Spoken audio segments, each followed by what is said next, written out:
Paz do Senhor, queridos. Nós estamos muito felizes de poder estar aqui mais uma quarta-feira, né, podendo adorar o Senhor, compartilhar com todos, né, em família esse momento, né, de busca, de adoração. Nós vamos esperar um pouquinho, né, que as pessoas estão chegando. A Daniane, oi Dani, oi Ju, né? Muito bom ter vocês conosco. Não é a mesma coisa do que estar na igreja, mas é uma bênção poder ter a tecnologia ao nosso favor, né? E eu quero te convidar nesse momento a fechar os seus olhos para nós estarmos começando esse culto de adoração ao Senhor. Senhor, muito obrigada, Pai, porque nós temos o privilégio de, Senhor, estarmos juntos, mesmo longe, Deus. Nós temos esse privilégio, Senhor. Senhor, vem abençoar cada pessoa, Deus, que está entrando aí na rede. Senhor, vem abençoar cada família, Deus, que está tirando esse momento para juntos estar, Senhor, buscando a Ti. Senhor, que o Senhor venha falar profundamente ao nosso coração nesta noite, Senhor. Senhor, venha trazer, Pai, consolo, conforto, Pai, a corações angustiados, corações, Senhor, que estão inseguros, Pai, sem saber, Pai, como vai ser. Que o Senhor venha trazer, Pai, a segurança de um futuro, Pai, nas Tuas mãos, em nome de Jesus, amém. Queridos, eu quero te convidar... Oi? Eu quero te convidar nessa noite a cantar um louvor, né, que há algum tempo a gente já tem cantado, louvado na igreja, e nós amamos esse louvor, e que fala que, independente do caminho que você esteja passando, né, do que você esteja passando, o Senhor é aquele que abre o caminho. Ele abre o caminho no meio do mar, Ele abre o caminho no deserto, só para você passar, para mim passar, né? O Senhor, Ele faz o impossível por nós. E nesse momento eu gostaria que você aí, onde você estiver, se você estiver na sua sala, no seu quarto, você fechar os seus olhos e começar a adorar conosco essa canção.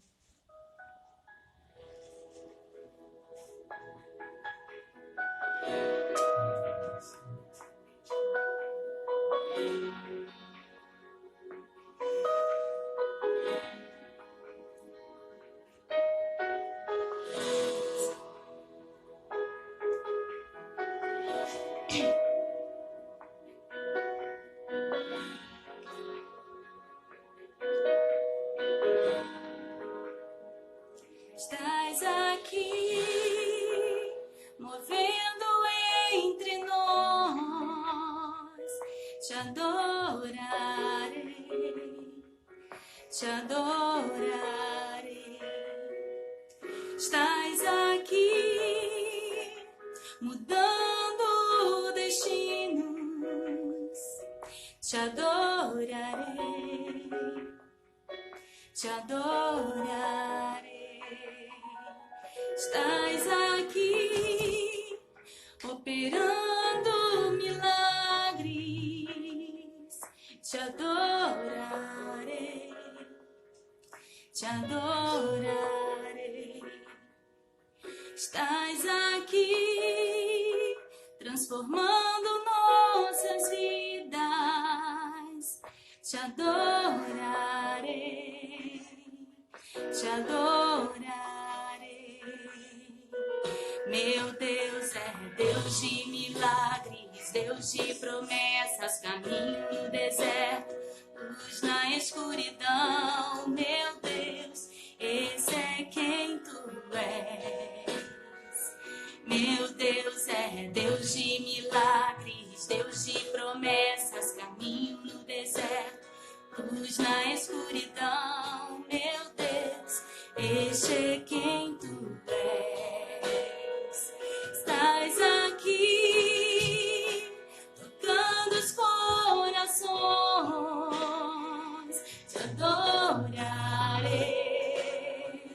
te adorarei. Estás aqui, curando multidões, te adorarei, te adorarei. Estás aqui, restaurando os corações, te adorarei, te adorarei. Estás aqui, transformando histórias, te adorarei, te adorarei. Meu Deus é Deus de milagres, Deus de promessas, caminho no deserto, luz na escuridão. Meu Deus, este é quem tu és. Meu Deus é Deus de milagres, Deus de promessas, caminho no deserto, luz na escuridão. Meu Deus, este é quem tu és.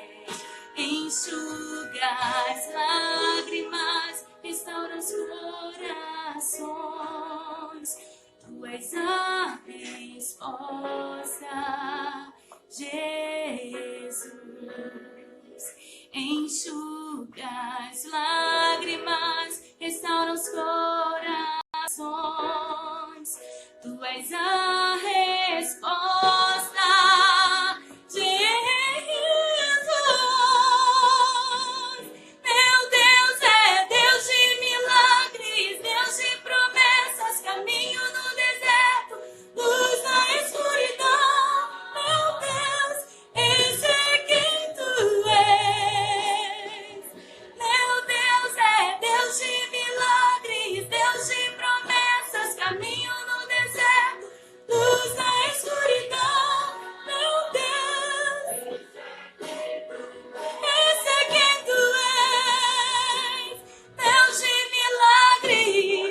Levanta a mão aí, meu irmão, onde você está, e comece a profetizar sobre a sua família, sobre a sua casa, que há um milagre do Senhor para a tua casa, para a tua vida, para a tua saúde. Não importa que você não possa ir na igreja, não importa que você está dentro da tua casa, o Senhor é Deus e é Ele vai fazer um milagre aí dentro, meu irmão.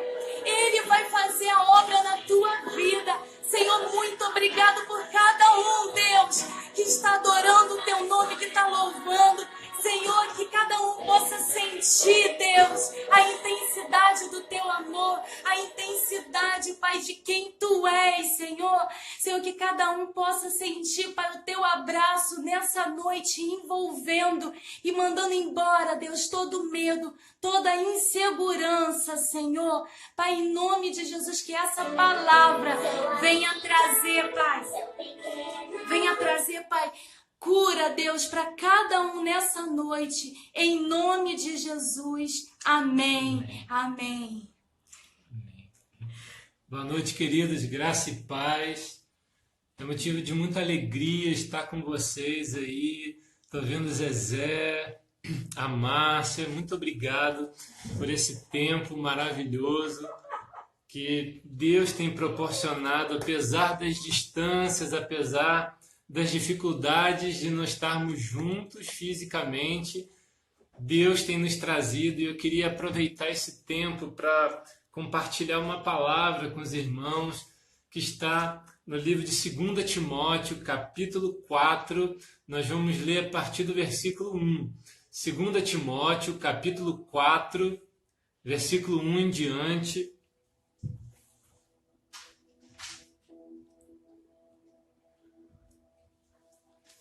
E hoje o tema da palavra é como a família pode sobreviver em tempos difíceis.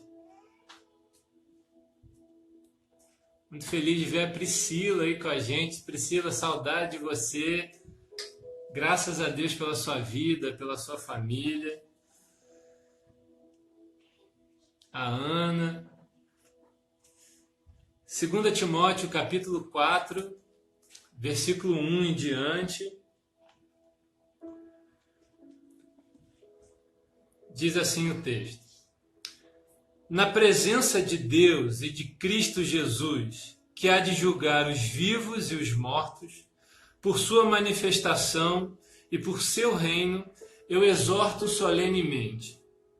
Pregue a palavra, esteja preparado a tempo e fora de tempo, repreenda, corrija, exorte com toda paciência e doutrina. Pois virá o tempo em que não suportarão a sã doutrina. Ao contrário, sentindo coceira nos ouvidos, juntarão mestres para si mesmos, segundo seus próprios desejos. Eles se recusarão a dar ouvidos à verdade, voltando-se para mitos.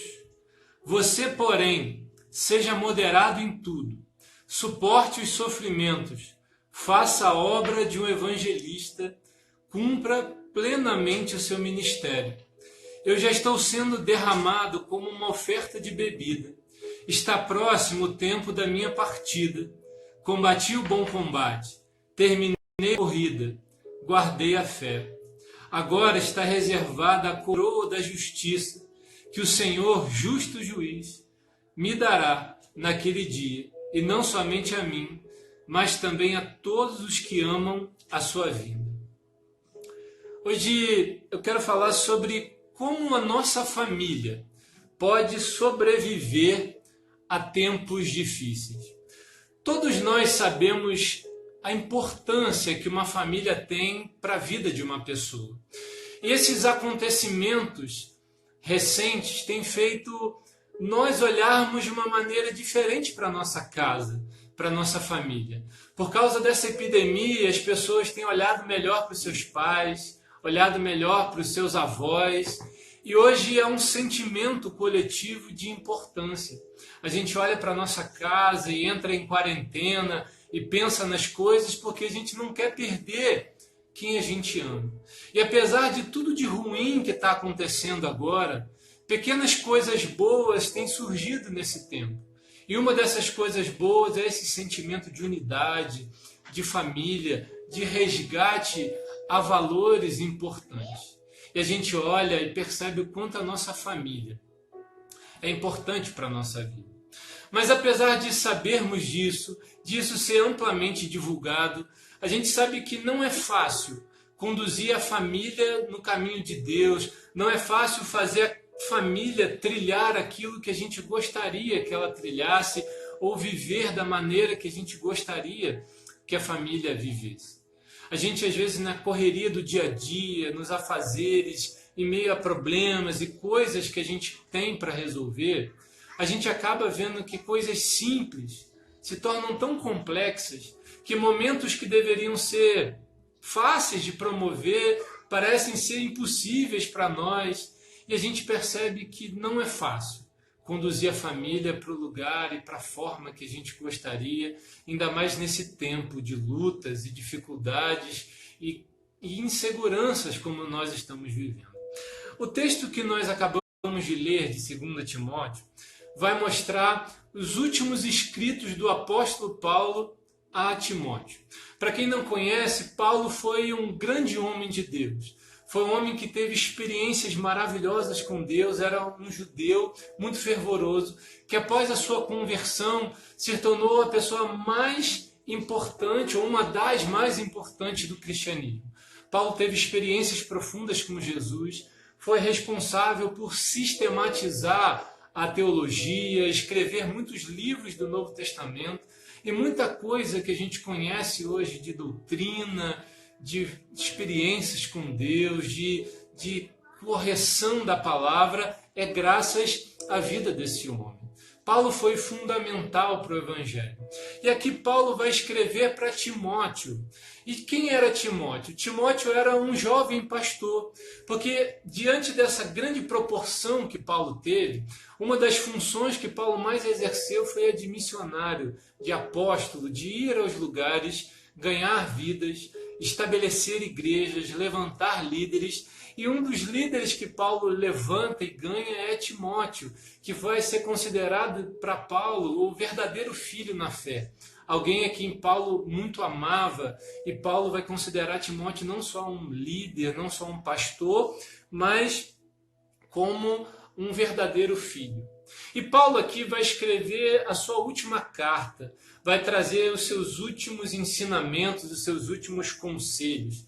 E as últimas palavras de alguém geralmente são as palavras mais importantes. É aquilo que está no profundo do coração, aquilo que está no desejo da alma para alguém. Tanto é que, às vezes, algumas práticas que a gente tem no hospital no final da vida de alguém, a gente deixar a visita ser mais à vontade, a pessoa comer o que ela quiser, porque é o último desejo daquela pessoa.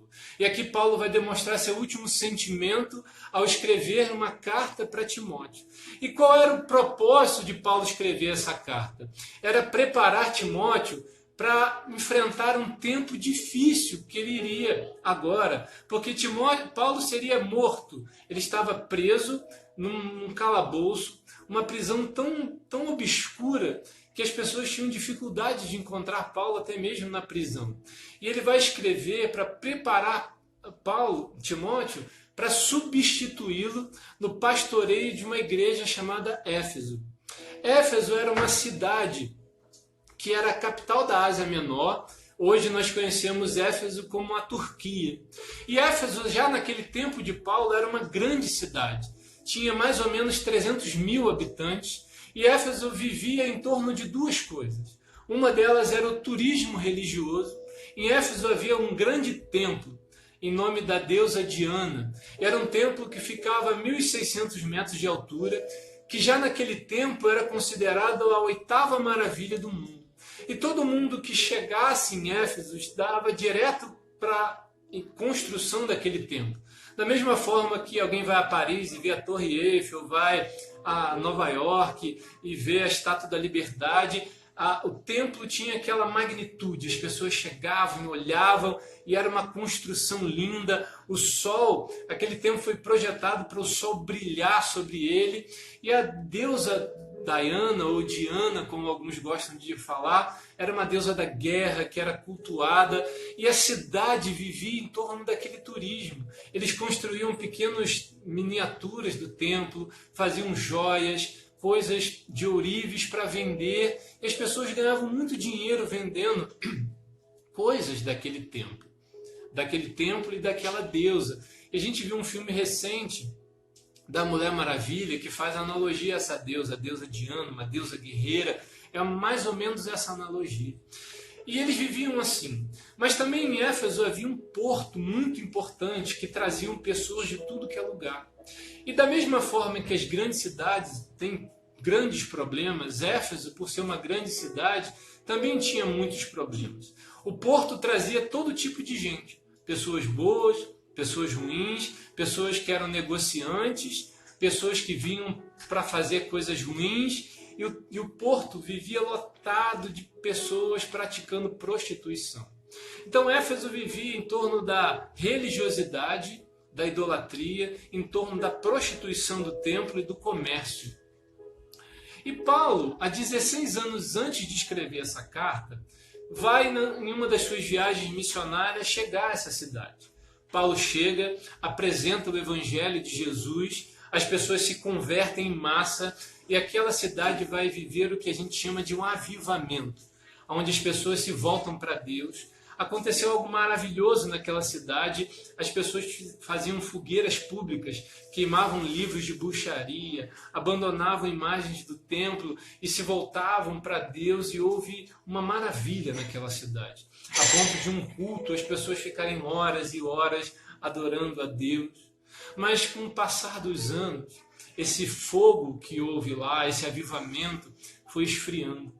E a cidade foi se perdendo, valores cristãos foram indo embora, e aquilo que foi vida um dia agora passa a se tornar morte.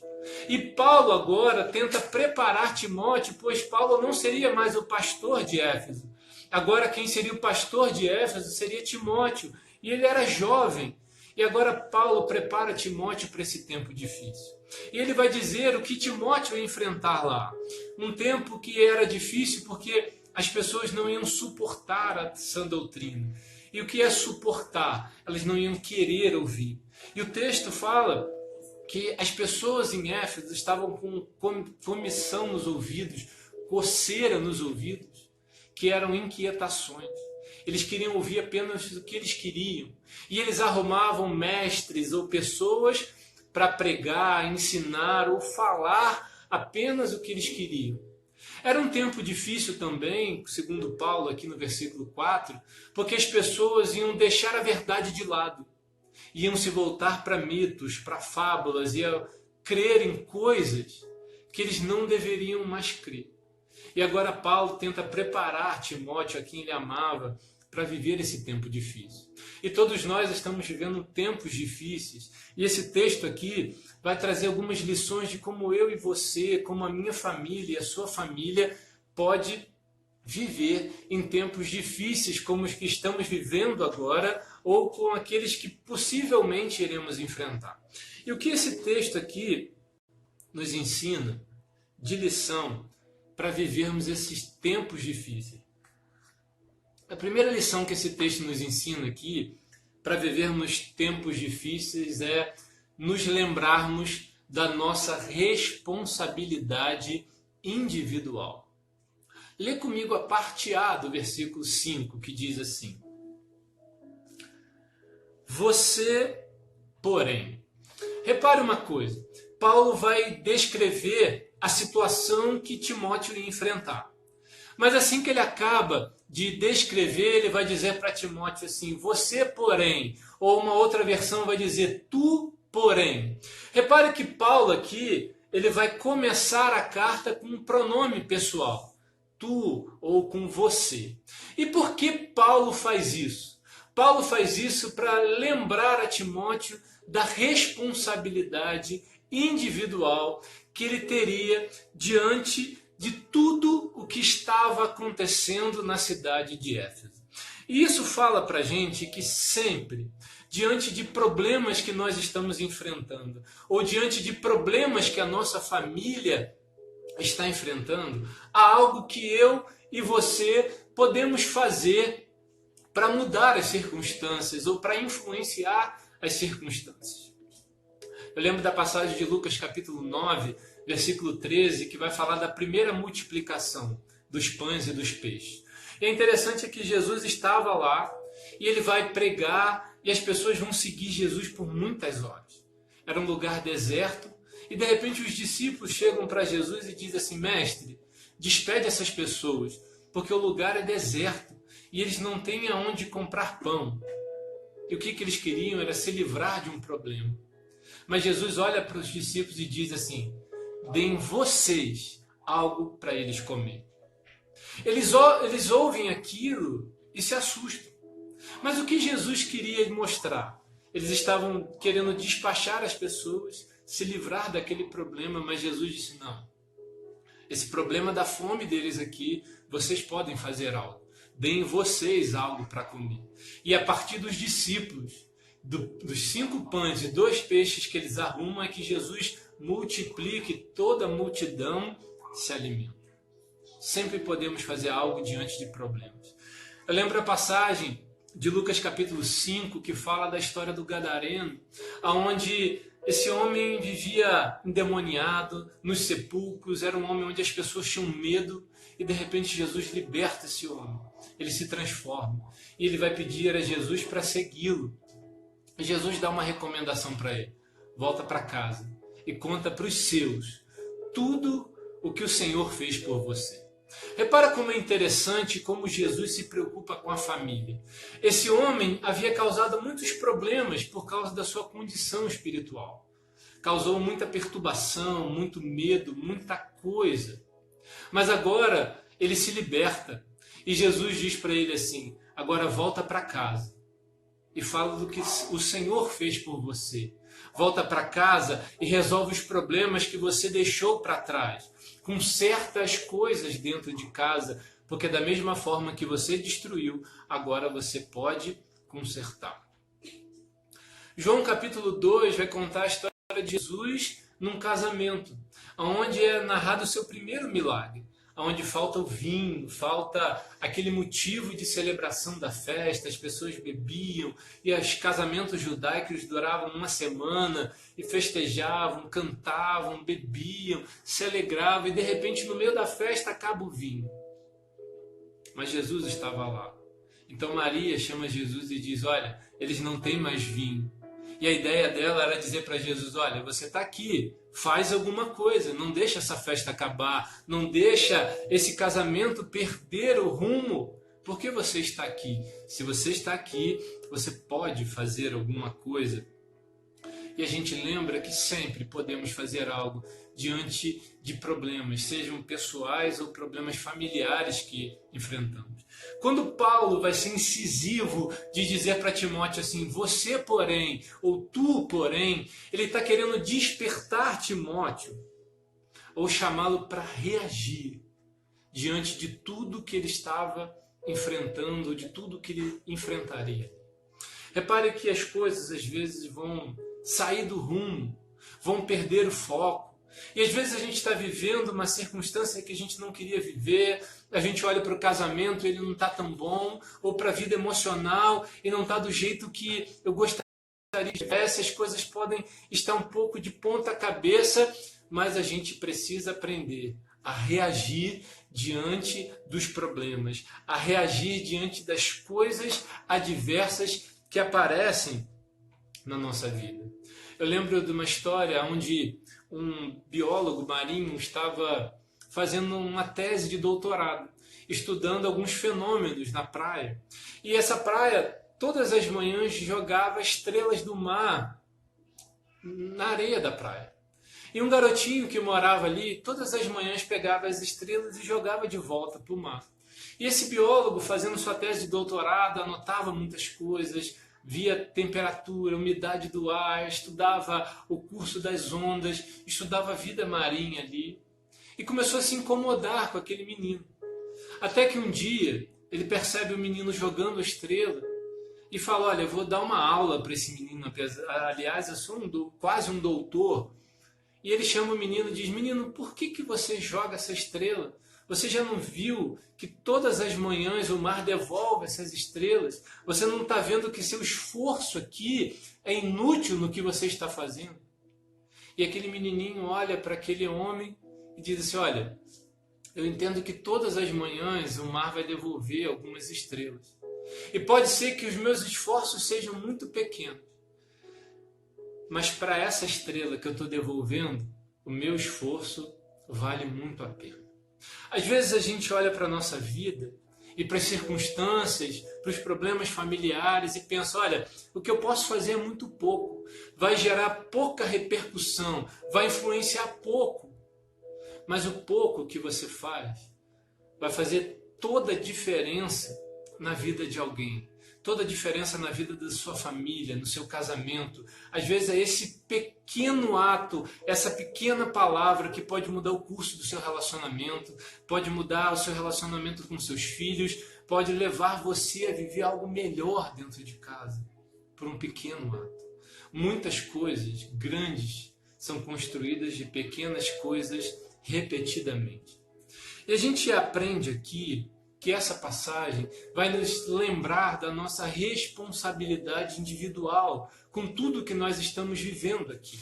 O Brasil está vivendo um tempo difícil, as coisas estão diferentes, mas existe algo que eu e você precisamos fazer e agora como nunca, nós cristãos precisamos aprender a nos posicionar diante de tudo que está acontecendo. Mateus capítulo 5, versículo 13, Jesus diz assim, olha, vocês são sal da terra. E por que Jesus nos chama de sal? Porque o sal, ele é um marcador de presença. Todo mundo percebe quando o sal está numa coisa ou quando ele não está. O sal, ele marca a presença, ele torna as coisas mais agradáveis, melhora o sabor das coisas, conserva as coisas. Mas sabe uma coisa que é interessante no sal? Na questão física, biofísica do organismo, o sal ele tem a capacidade de atração. Uma molécula de sal, de sódio, ela tem a capacidade de atrair 8 moléculas de água. E o sal ele tem a capacidade de concentrar ambientes. E é por isso que muita gente toma remédios que vai mexer com o fluxo de sódio dentro da célula. Por exemplo, quem toma remédios de pressão, furosemida, remédios para controle de convulsão, ele melhora e controla o fluxo e entrada e saída do sódio. Porque o sódio tem essa capacidade de concentração, de estímulo. E quando Jesus fala assim, vocês são o sal da terra, o que ele quer dizer para nós? Que eu e você precisamos aprender a concentrar o ambiente com a presença dele, a mudar ambiente, a gerar coisas aonde nós estamos. Chegou o tempo onde que as portas da igreja estão fechadas, mas a igreja sou eu, a igreja é você. Jesus, a Bíblia diz, não habita em templos, ele habita em nós. Jesus está em você e agora é a hora de você colocar para fora tudo que você é em Deus, tudo de bom que ele fez em você, toda a palavra, conhecimento, unção que há na sua vida, porque você é sal e você precisa concentrar ambientes. Da mesma forma, a gente precisa fazer isso na nossa família. A gente precisa levar a presença de Deus. E por isso, eu aconselho você a viver o que o Evangelho nos chama, uma vida de oração. A gente concentra o lugar orando. Por isso é tempo agora da gente orar a nossa casa, orar o quarto dos nossos filhos, orar a cama que dorme, orar e atrair a presença de Deus. A Bíblia nos conta histórias de pessoas que tinham tanto de Deus em si, que apenas a presença deles mudava o ambiente. A gente olha a história de Pedro e diz que as pessoas se colocavam na sombra de Pedro para que a sombra passasse e alguém pudesse ser curado. Não era a sombra de Pedro que curava, mas era a presença de Deus nele enquanto ele passava. Quando a gente olha o relato de Eliseu, vai dizer que quando Eliseu morto, alguém cai na cova de Eliseu, encosta nos ossos de Eliseu, a pessoa revive por causa da unção que estava nele. E a gente precisa aprender a atrair Deus para os ambientes, através de uma vida de oração, carregar a presença de Deus, porque às vezes você vai chegar em lugares e está pesado, está com carga negativas, você não consegue fluir naquele lugar e você precisa ser alguém onde a presença de Deus vai manifestar, ou que é alguém que vai atrair o Senhor ali através da oração. Eu lembro da história de um homem chamado John Hyde. Se você gosta de ler, leia o livro chamado O Homem que Orava. Diz que esse homem foi para missões na Índia e ele não se sentia adequado para as missões, mas lá no local da missão ele pegou um quarto e decidiu orar. E esse homem orava tanto que as pessoas, aonde ele passava, sentiam Deus, se arrependiam, se convertiam. E esse homem colocava uma esteira no chão, falava do amor de Deus. E milhares de pessoas se convertiam. A biografia desse homem vai dizer que ele ganhou 100 mil almas na Índia, só porque ele decidiu carregar a presença de Deus aonde ele passava. E agora é tempo de sermos sal, de marcarmos a presença não minha. Não sou eu que tenho que brilhar e nem você que tem que brilhar, mas quem tem que brilhar é o Senhor. Precisamos levar o Senhor aonde ele não entrou, a vidas aonde ele não chegou, a ambientes aonde ele não está, e nós vamos fazer isso sendo sal, marcando presença, saturando ambientes, carregando os lugares com a presença de Deus. O Senhor está em você e você pode manifestá-lo aonde estiver. Ore pela sua casa, ore pelos seus filhos, ore pelo seu marido, ore pelo seu namorado. Ore e deixe Deus fazer a mudança no ambiente. Mas o texto diz, no versículo 14 do capítulo 5, que nós precisamos também ser luz. Jesus diz assim: vocês são sal da terra, mas vocês são luz do mundo. E ninguém esconde uma cidade edificada sobre os montes. Quando a Bíblia diz que nós somos luz, a palavra luz no grego é a palavra phos, da onde vem fósforo.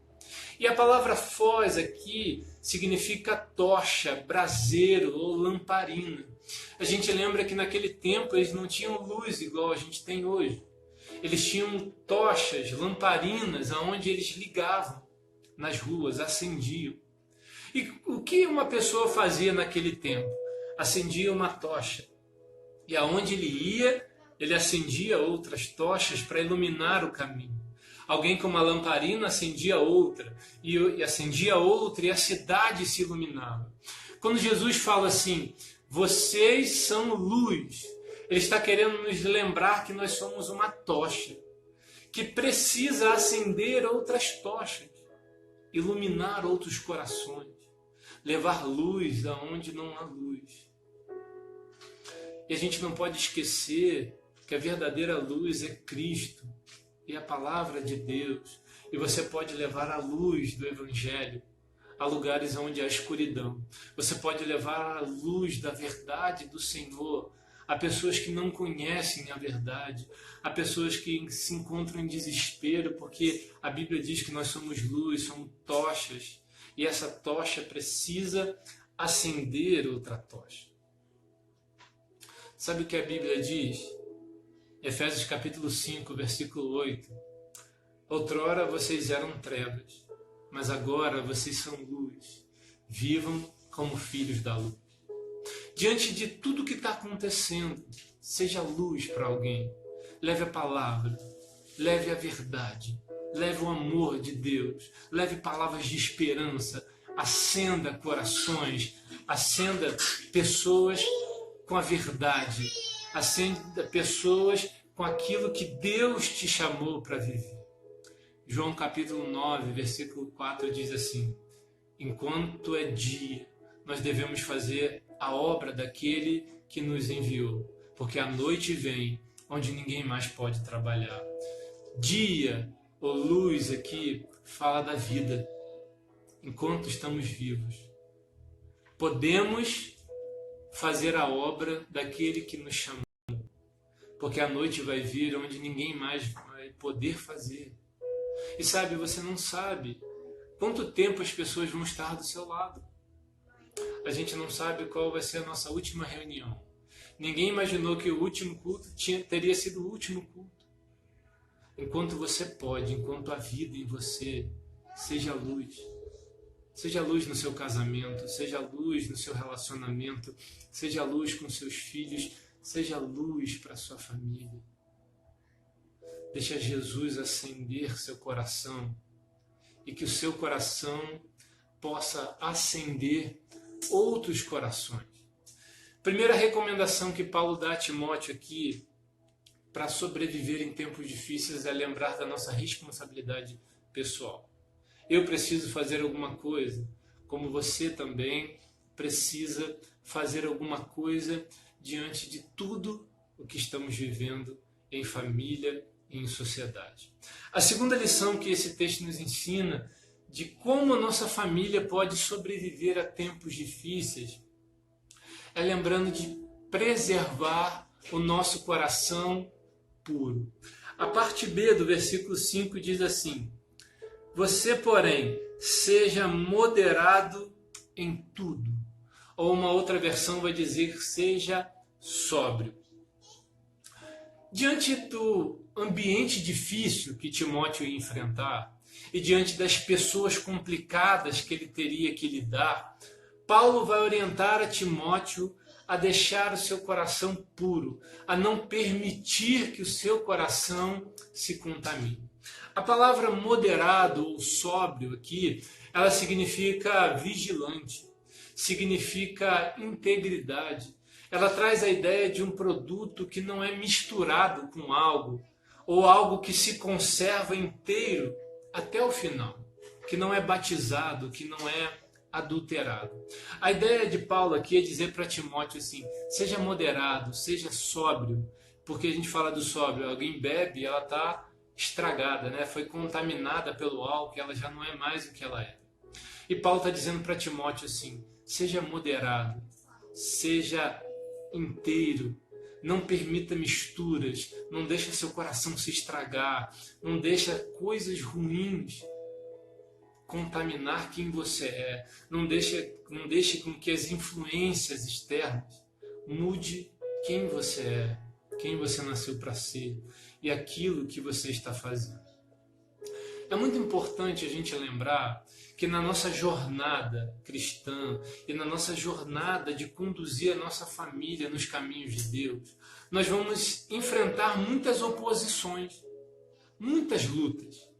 E algumas oposições vão vir de fora, vão vir de pessoas de fora, como foi o caso de Neemias, que quando decidiu reconstruir os muros de Jerusalém, começou a ser perseguido, começou a ouvir desaforo. As pessoas diziam, olha, quem que esse homem está pensando que é?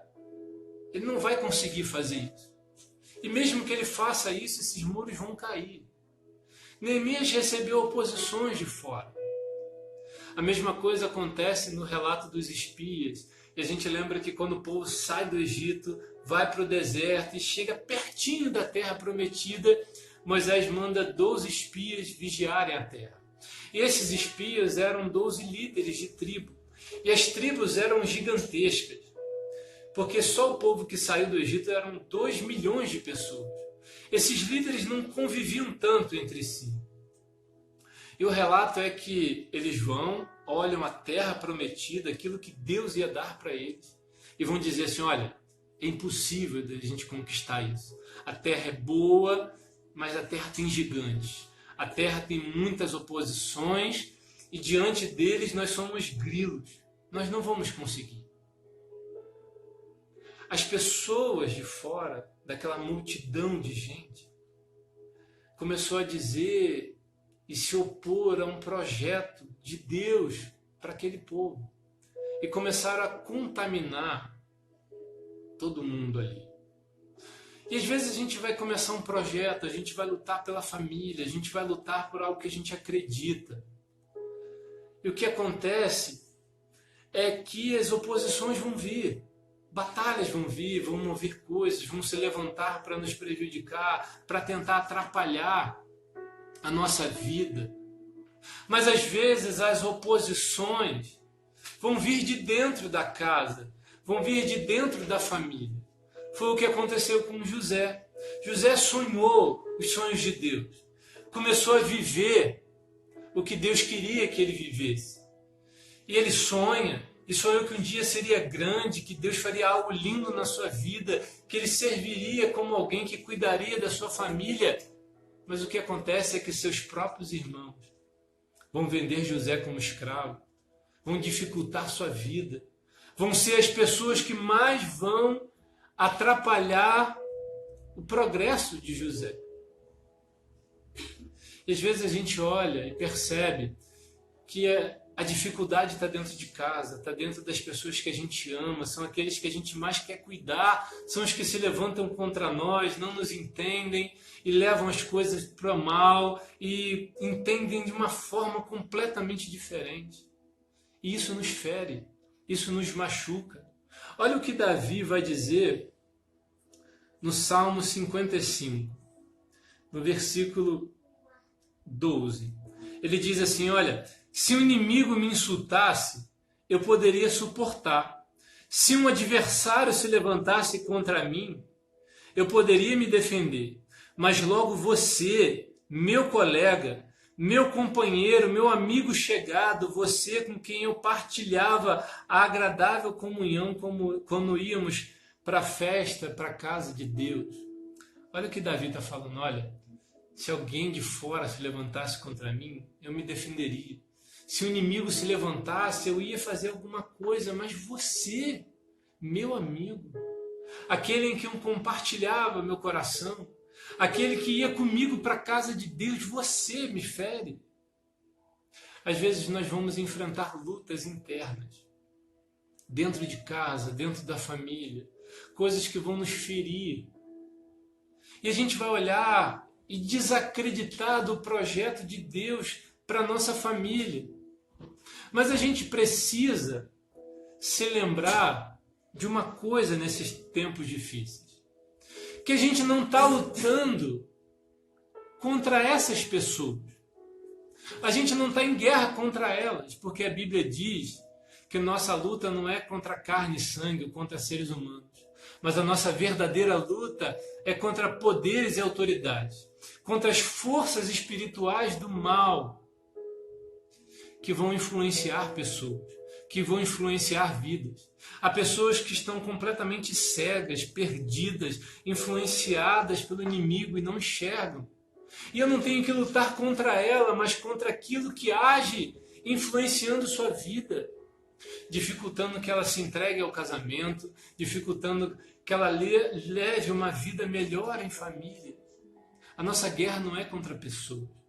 A nossa guerra é contra as forças do mal que influenciam as pessoas, influenciam governos, influenciam tanta coisa do nosso mundo ao redor.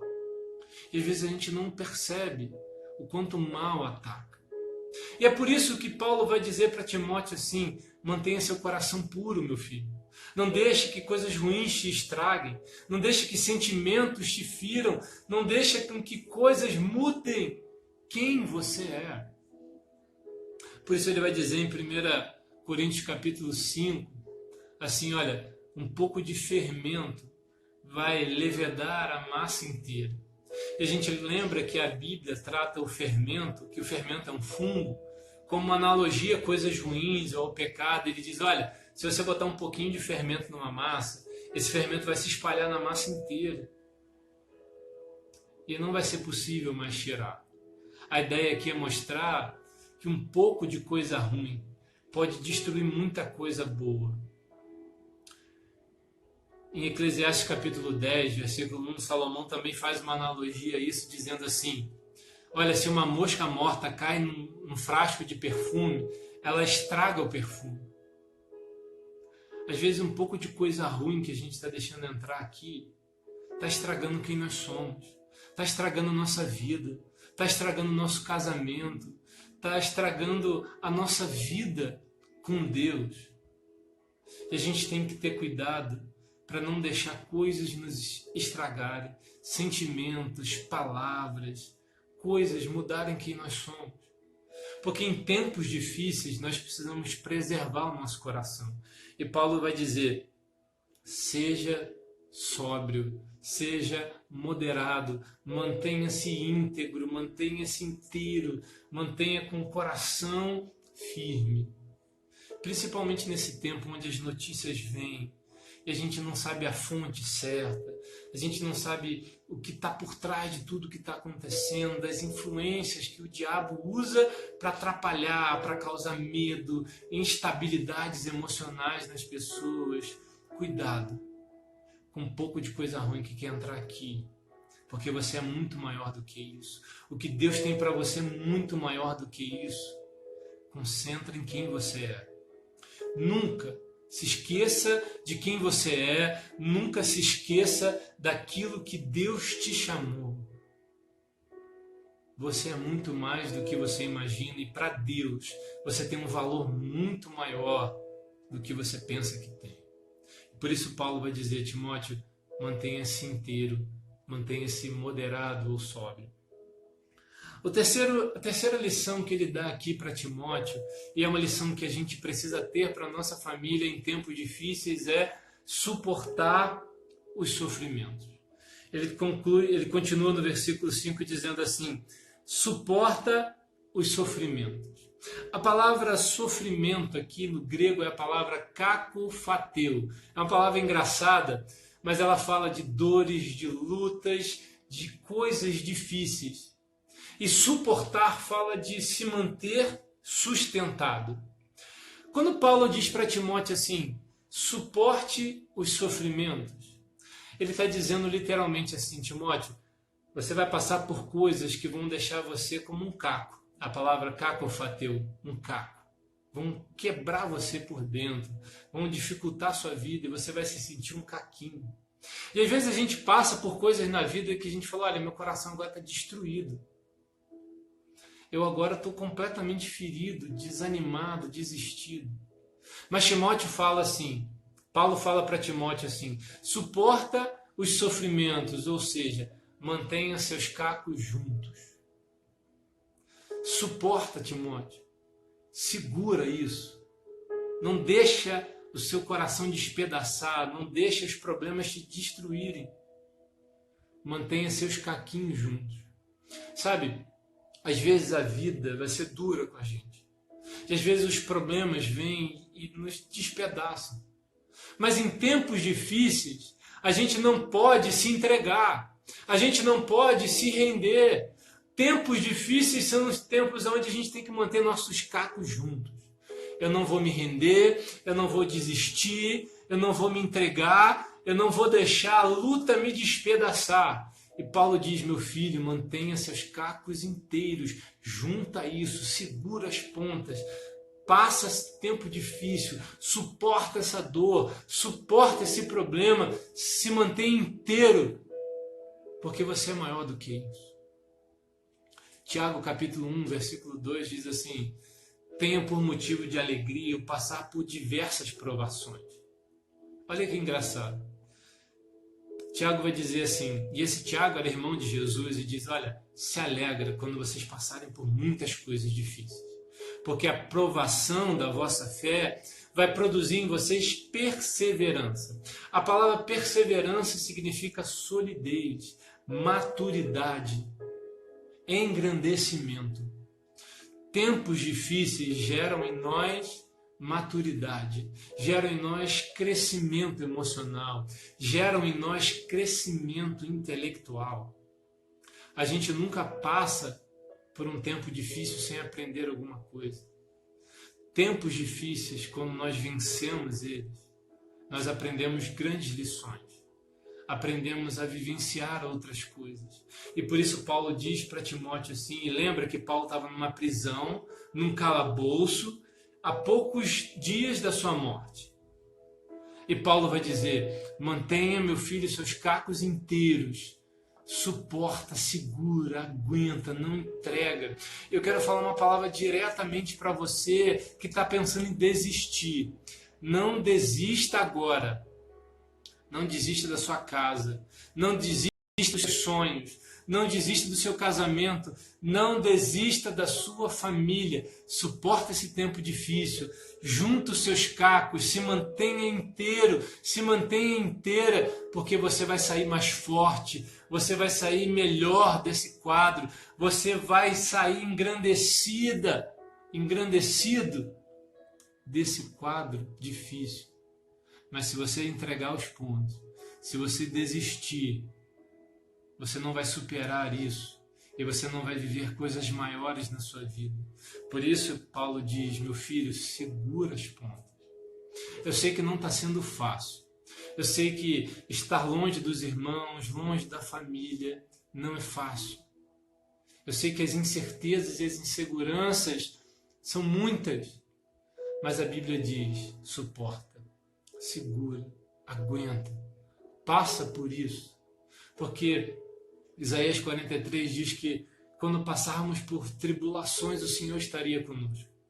O texto diz, olha, se vocês passarem pelas águas eu estarei com vocês, se vocês passarem pelos rios eles não vão te afogar, se vocês passarem pelo fogo essa chama não vai te queimar. E sabe o que significa? Os problemas vão vir sim, mas Ele estará conosco, Ele nos dará escape, Ele nos ajudará a vencer. E esse tempo difícil na minha vida, na sua vida, irá passar. Você vai superar isso, você vai cantar o hino da vitória, você vai viver coisas novas, você vai olhar para trás e dizer, eu venci, eu prevaleci, Deus me deu força em tempos difíceis e por isso você precisa juntar seus cacos.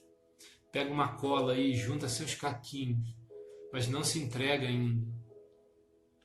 E a última lição que Paulo vai dizer aqui para Timóteo, de como ele poderia sobreviver em tempos difíceis, era sendo um semeador de boas notícias. Olha que o versículo vai terminar dizendo assim, faça a obra de um evangelista, cumpra plenamente o seu ministério.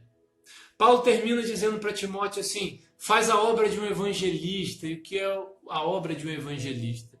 A gente sabe que o evangelista é aquele que prega o evangelho. O que é a palavra evangelho? Evangelho significa boa notícia, boas novas. E Timóteo vai dizer, Paulo vai dizer, leve as boas novas, leve as boas notícias, fale as verdades do reino, Mostre os caminhos da salvação para as pessoas. Seja um semeador de boas notícias.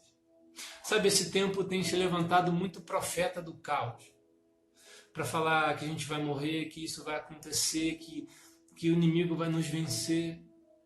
Mas o que a palavra diz? Que em Cristo somos mais que vencedores. Que tudo nós podemos naquele que nos fortalece. Que se o Senhor é por nós, quem será contra nós? Nós precisamos em tempos difíceis ser semeadores de boas notícias. Leve a palavra às pessoas.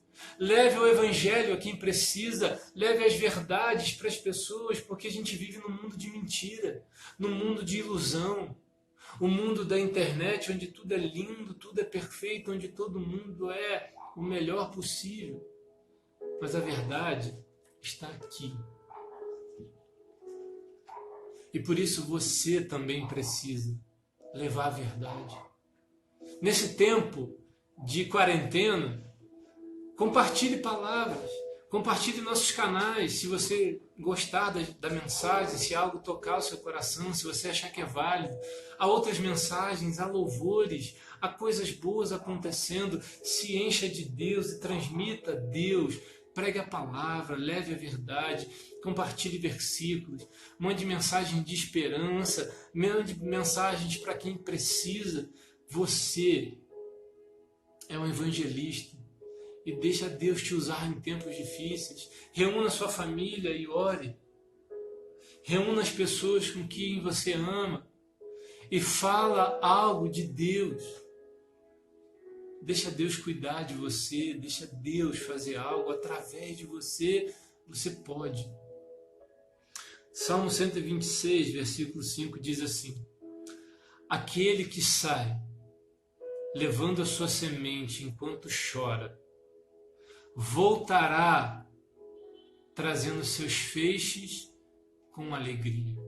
Sabe o que isso fala?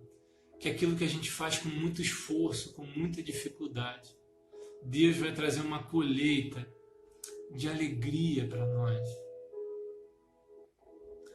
Semeia a palavra, mesmo em tempos difíceis, mesmo em pessoas difíceis, mesmo em coisas que pareçam não ter sentido para você. Não deixe de semear, não deixe de pregar, não deixe de evangelizar. Você precisa ser um profeta da esperança, alguém que leva a palavra do Senhor, alguém que leve a verdade do Senhor. Eu agradeço ao Senhor pela vida de cada um que está aqui. E Paulo vai concluir esse texto, lembrando que em tempos difíceis a nossa família sobrevive, lembrando da responsabilidade de cada um, lembrando de manter o coração puro, sem misturas, íntegro, lembrando de suportar as aflições e os sofrimentos, mas lembrando também de semear a palavra, de evangelizar, de levar a verdade. Por isso hoje eu queria te convidar a fazer algo. Eu não sei se você está assistindo essa mensagem com alguém do seu lado, se tem alguém com você aí, pega na mão dessa pessoa. Você está em casa, você pode pegar na mão dessa pessoa. Você não vai precisar de álcool em gel. Agora eu te convido a juntar sua família para orar. Ou se você está sozinho, queria te convidar a fechar seus olhos e pensar na sua família. E pensar em alguém que você ama agora.